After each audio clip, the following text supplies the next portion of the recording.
त्यांच्या थ्रू तुम्ही बोलताय ना? त्यांच्या थ्रू त्यांचं नाव मला प्रश्न वगैरे प्रश्नाचं उत्तर द्या. मी फक्त हो. सांगतो. ते बघून त्या उत्तर त्यांचं नाव हा. काय अर्ज होता, सुनावणी किती टप्प्यात झाली आणि आता कोर्टानं ऑर्डर काय केली ती आम्हाला सांगा.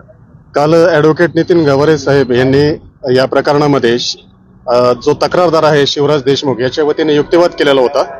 आज न्यायालयामध्ये उर्वरित युक्तिवाद हा जे अर्जदार आहेत त्यांच्या वतीने झालेला आहे आणि त्यानुसार न्यायालयाने माननीय खंडपीठाने सदर युक्तिवादानंतर त्यांचा जो जामीन अर्ज आहे तो ओपन कोर्टामध्ये फेटाळलेला आहे. कुठल्या बेसवर म्हणजे ओव्हरऑल हा जो अर्ज होता तो मूळ कधी केला गेला होता, कुणाच्या वतीने केला गेला होता आणि सगळ्याच बाजूनं म्हणजे तुम्ही एकटे सांगताय.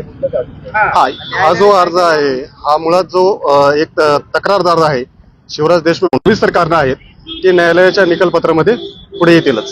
ताशेरे ओढलेत का या अर्जावरती? हे सर्व सविस्तर न्यायालयाच्या निकालामध्ये येईल. सध्या कोर्टामध्ये फक्त ओपन कोर्टामध्ये फेटाळण्याबाबत कोर्टाने सांगितलेलं आहे. यापूर्वी कुठे कुठे अर्ज फेटाळले ना, आता पुढची प्रक्रिया काय असेल त्याविषयी सविस्तर आता न्यायालयाच्या निकालपत्रकामध्ये सविस्तर उत्तर येईल. ठीक आहे. नाव सांगा. मी ऍडव्होकेट संजय गायकवाड, ऍडव्होकेट नितीन गवारे साहेब यांचा ज्युनियर म्हणून मी बघतोय काम.